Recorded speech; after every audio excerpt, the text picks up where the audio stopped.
I would like to introduce myself first. My name is Siva, and I hail from Malaysia. To be specific, Kuala Lumpur, Malaysia.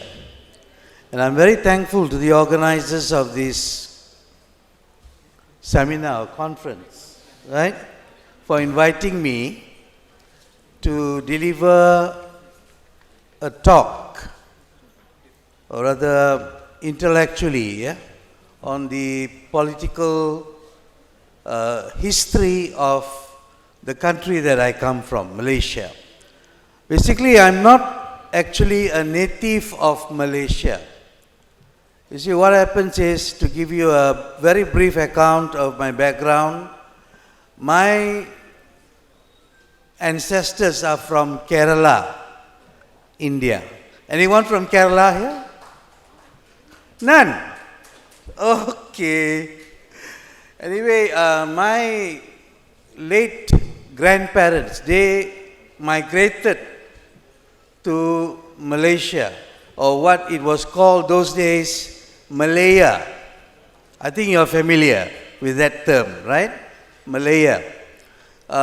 Malaya only became Malaysia in 1957, right? Upon achieving independence from the British, right? So my role here is to actually confine my talk to the ethnic Indians, who are or who were in Malaya historically, right? Their existence, their migration, and how they impacted on the socio-political and economic conditions in Malaya at that time, right?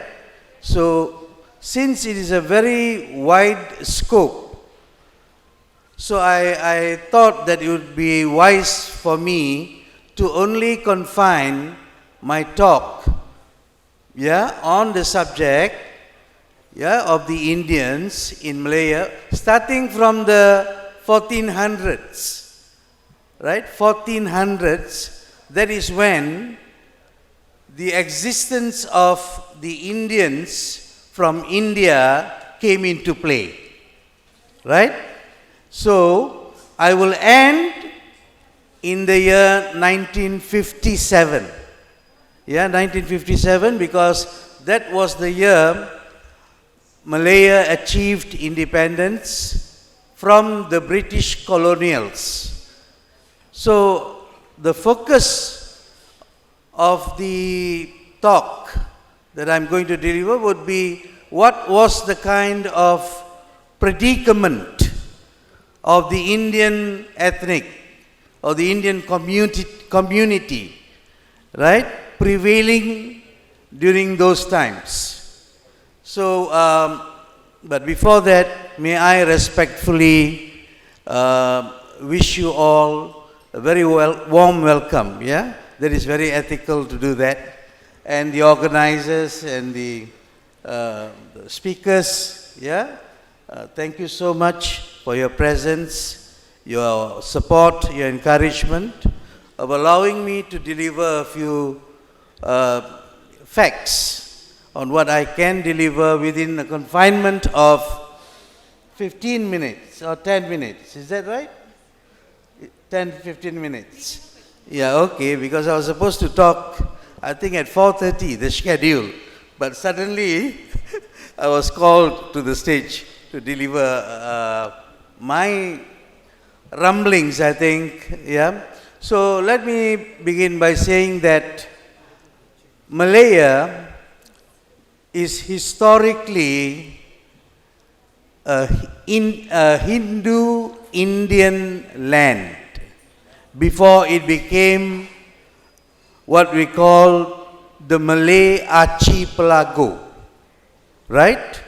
Because the Indians from India who migrated there, prior to that they were just there for economic reasons. They were not there yet to what I call establish themselves in the socio-political, realities of the country, or the, of the environment that they were in. They were there basically just to transact economic activities. I think because they were all those days, having big ships, traveling all over across the oceans, and everywhere to transact the kind of businesses or the trade that they were doing, right? So on account of that, they were known to be very well-known traders, all these Indians, who were originated from many parts of India, right? But essentially from South India, I was told. That is why we have a plethora of the Indian community in Malaya at that time. Not only confined to one segment of the Indians, Tamils, who are of course the majority in that land at that time, but also many others. We have Telugus, we have Malayalis, we have Bengalis, we have Sikhs, or Punjabis we call them, and many other, like Ceylonese, who appear to have come with extra academic credentials and therefore occupying the government positions, the administrative positions in the country at that time. Now, talking about the very early beginning of the Hindu civilization in the Malay archipelago, I would like to bring all of you back to the year 1400 or 1400, right? Because that was the time when we are introduced in history of a man by the name of Parameswara. Have you all heard of him? Never. Okay, let me give you an account of a background on him. Are you familiar with the Srivijaya Empire, the Majapahit Empire? Oh, you are. So wonderful. So Parameswara actually originates from a place called Palembang.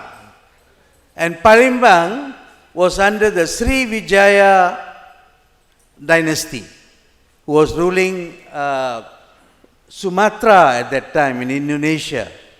But because Parameswara, from the Srivijaya dynasty was having problems with the Majapahit dynasty, he had to run away. And he ran away firstly to a place called Temasek. Temasik. Temasek. Rings a bell? It is now no more known as Temasek. Anyone knows what is the current name of Temasek? Anyone would like to try your luck? You'll be surprised. Temasek is actually the old name of Singapore. So he ran away to Singapore, and there he didn't feel safe, so he ran to another place called Malacca. Are you familiar with Malacca? Or what we pronounce it in English as Malacca. Okay? That was the year that established in 1403 the early beginnings of the Hindu-Indian civilization in the Malay archipelago. It was because of the contributions of this man called Parameswara, right, who established a kingdom in Malacca, which then became an empire, trading with so many other countries in the Malay archipelago, name it. Indonesia, Siam, or what we call Thailand today, right? And parts of India, right? And many other countries, right? And we know that the establishment of the first socio-political system in Malacca was wholly based on the Hindu-Indian traditions. Okay, I would like to bring that point to you because it is not the Malays, because basically the Malays, they were migrants from mostly Indonesia at that point of time. They were also trading, and they happened to also become natives of the country, Malaya, because they were associated closely with what we call Orang Asli. Orang Asli means aborigines. These are the earliest people in Malaya those days, right? So what I'm trying to stress again, the point is that the very beginning of civilization ever known in Malaya at that point of time, socio-politically, was the Hindu-Indian civilization started by this man who later became the king called Parameswara. But history records that Parameswara converted to Islam in the year 1414. I can remember the year.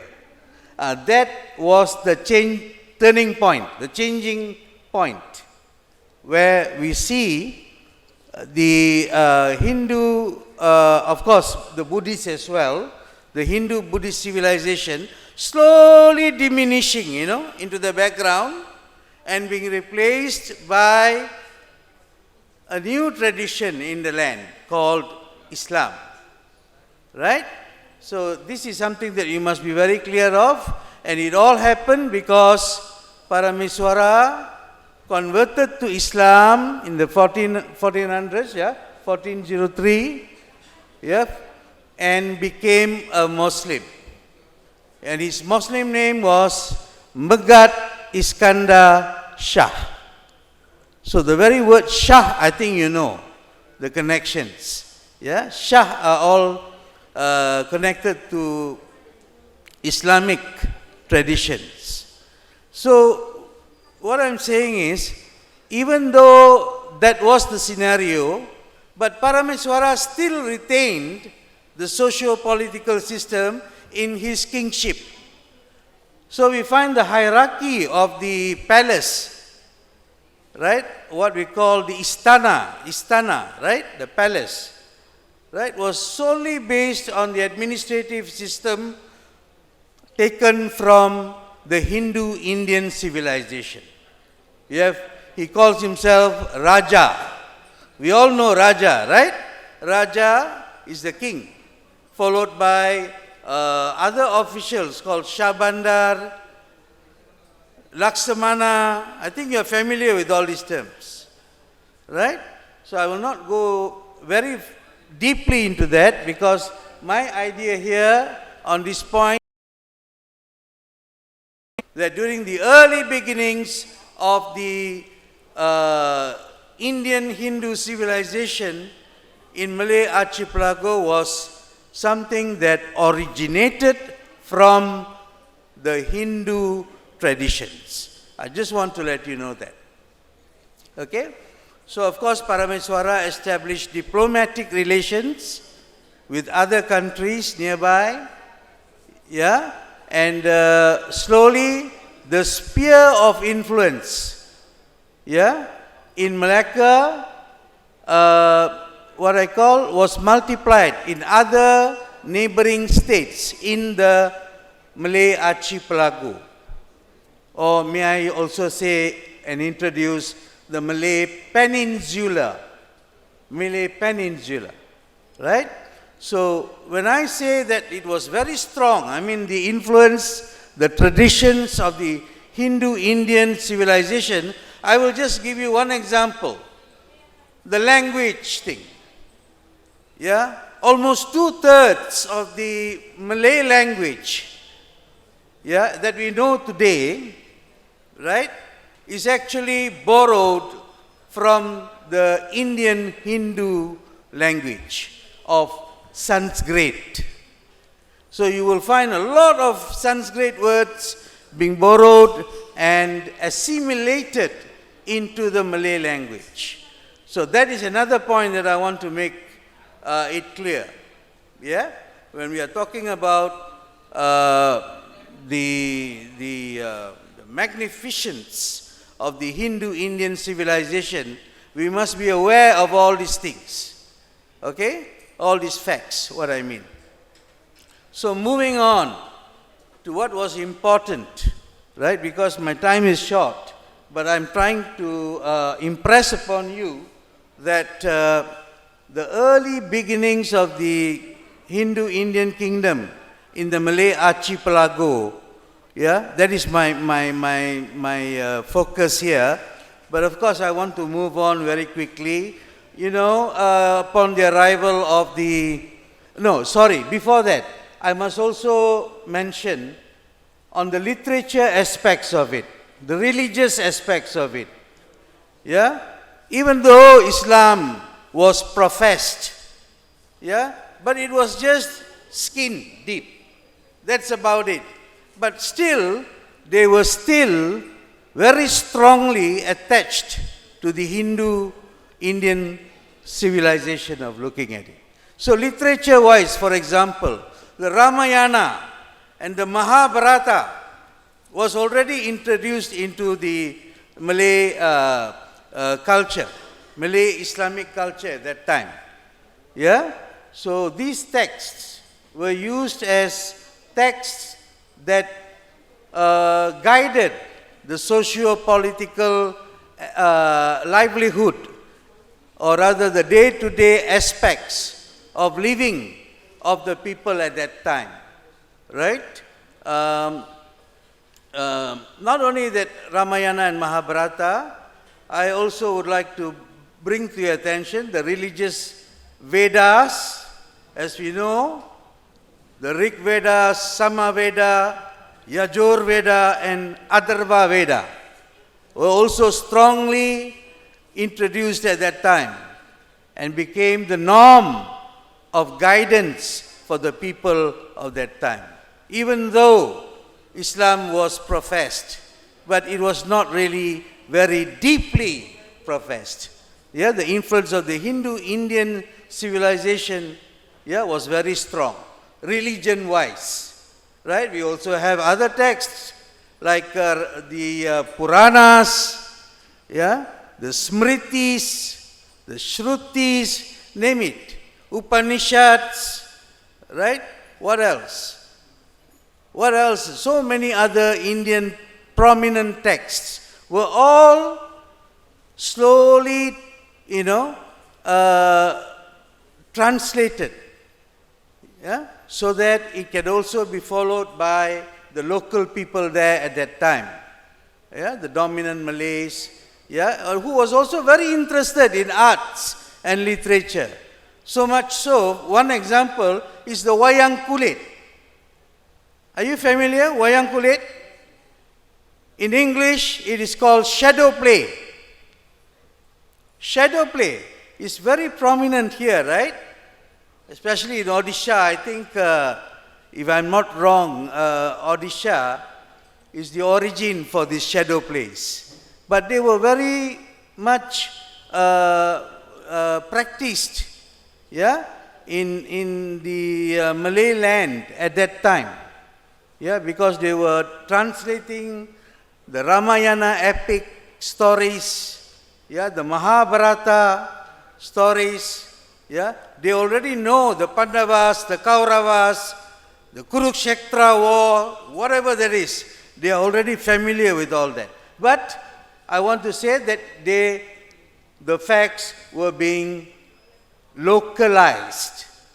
So they put new names there, right? I will not go very deeply into that, but I just want the audience to know of all this at a surface level because of time constraint, right? So what else can I say about these things? I like to emphasize on the early beginnings because that was the foundation of the early Hindu-Indian civilization in the Malay land, Malay archipelago we call it. Yeah? Eventually we know because of the Western dominance in the land, starting with the Portuguese in 1511 when they invaded Malacca, right? So their influence came into play, and subsequently we have the Dutch. The Dutch came in 1641 to replace the Portuguese, right? And as far as historical records are concerned, the influence of the Portuguese and the Dutch were not very prominent. Yeah, as far as their impact on the Indian civilization and stuff is not very prominent. But upon the arrival of the British, that was the turning point, because the British were not only interested in the trading aspects or the business aspects, but they were also interested in spreading their religion of Christianity, right? Establishing churches, trying to infiltrate their Christian indoctrinations into the local people, right? So the British, comparatively, when we talk about Western influence in the country, sorry, I didn't mention which year is that. British 1786, to be exact. That was the time they first landed, in Malaya. And they were subsequently very, very hard-pressed in wanting to impose their beliefs, their faith, their systems, onto the local people. So that was a very strong impact. Even though there were oppositions towards their rule, I mean the British rule in Malaya, right, at that time, but the local people were not as strong or as firm as the British, because the British were advantageous. They had many advantages in many aspects, including what I call weaponry, in armed tactics, and so forth.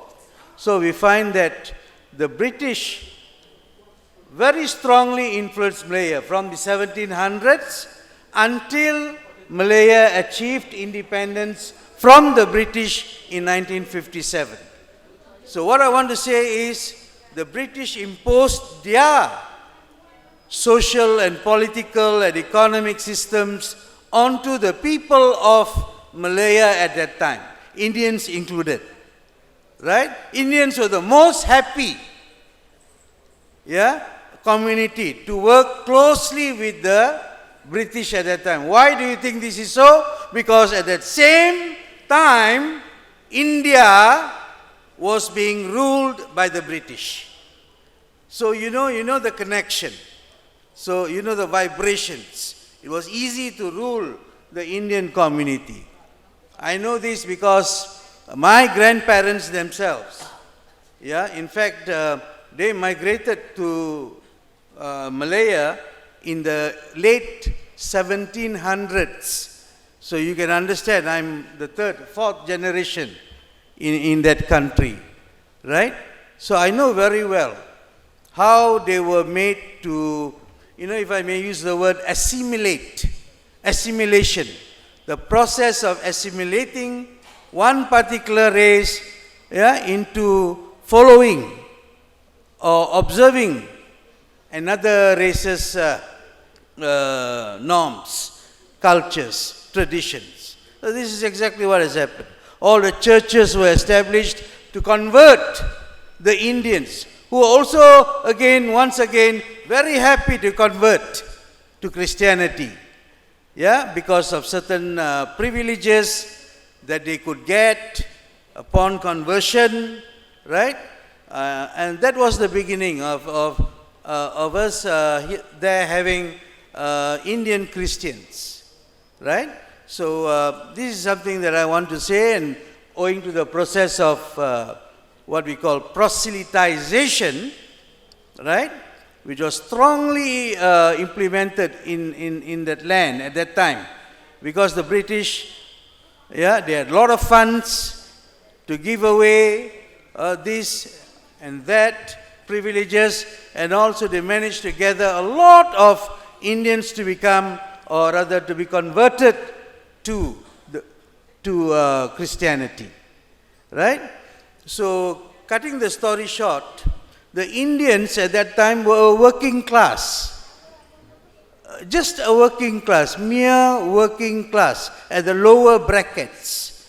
They were not, some of them were in the middle brackets, but none at the upper brackets. Yeah, lower brackets meaning they were just laborers brought in by the British in big numbers after 1800.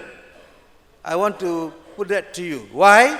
Because Malaya at that time, under the British, they were really trying to spice up the rubber industry, which was very prominent at that time. Of course, along with the tin industry. But the tin industry, I will leave it because that concerns the Chinese. Yeah? But when we talk about rubber, it is very closely connected with the Indians.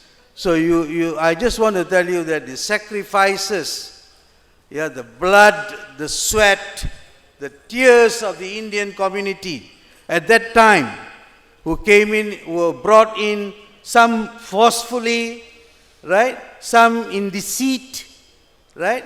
Through a system called the Kangani system. Kangani system. I think you may want to research further on that Kangani system, which is a forced kind of labor, at that point of time, that prevailed under the British. The British didn't care. All they were concerned about is their economic interests. So whatever that is they could gain from the Malay land, or Malaya at that time, it was all channeled to England. So England became more and more prosperous in the process, right? But over here, when I talk about the tin industry, you must look at some of the history that has been written, even by the whites themselves. Yeah, the terrible, the sadistic, the pathetic conditions of the Indian community at that time. Yeah, trying to clear all the rubber jungles, to plant rubber trees, having to deal with wild animals, having to deal with all sorts of diseases like malaria, right? And some of them were very poor, famine and all that. And this is the kind of sufferings that I'm putting to you in a very quick but in a precise manner, so that I don't want to leave anything left out, right? So this was the Indian community that we had at that time, moving towards the 1957 independence of Malaya. The British had no choice, because when they suggested that the Indians go back to India during that time, the Indians were not happy. They wanted to retain themselves in Malaya. They wanted to stay put in Malaya. Yeah? And therefore, the British had no choice. So the British told the Malays that if you want independence, our condition is that you must accept the Indians and the Chinese as the locals in the country, and therefore giving them citizenship and what have we. So that was the starting of what we call, maybe this is a political term that I want to introduce, jus soli. Maybe some of you might have heard of it. Jus soli, right? It is a citizenship kind of thing, but it was not really very favorable to the Indians. According to my readings, my research, I find that the Indians lost out a lot. Yeah, even though they were given British Malaya citizenships, but they lost out a lot. Yeah, how they lost out a lot, I wish to tell you this, but I can't. In the constraint of time, I can't. And I want to just end my talk here very quickly by saying that had it not been for the Indians, right, who had to struggle, yeah, for their livelihood under the British Malaya, right, Malaya could not have survived, because rubber, along with tin, was the main important export commodity at that time. So they were bringing a lot of money economically. So Indians, their sacrification, their what have we, were not really honored by the British. All that the British wanted to do was to grant the independence to Malaya and just boot out of Malaya back to their country. So leaving the hardship, the problems, the trauma, I would say, yeah, among the Indians to persist on, even during the post-independence era, which I mean after the 1957. All these are very interesting readings, but I cannot just tell you in a very short frame of time. I think my time is up, right? You didn't remind me. That's okay. This is my problem. I get carried away. I'm sorry if I... No issues, sir. Yeah. So I think I'll end here. With all due respect, sorry if I said things which are hurting or which are sensitive, but facts are facts. Yeah, I will not mince my words if they are facts, but they are substantiated by historical records. Right? So with that, I thank very much my very good friend, who I consider my brother, yeah, Prof. Paban Mishra. We were colleagues together, yeah, when he was a resident professor in Universiti Utara, Malaysia, in Kedah. Yeah, Kedah, I must quickly mention here, is another very important state, a Malay state that has very strong Hindu influence, Hindu-Indian influence. I would perhaps like to suggest that you look up on these readings on the Bujang Valley. The Bujang Valley, which is the oldest Hindu-Indian civilization in the country also, right? And the expert is sitting here. He has a book. Prof. Paban Mishra has a book written on the Lembah Bujang, or what we call in English, the Bujang Valley. Right? It is in Kedah. Right? It's a testament to the early beginnings of the existence of the Indian Hindu civilization in Malaya. Thank you so much.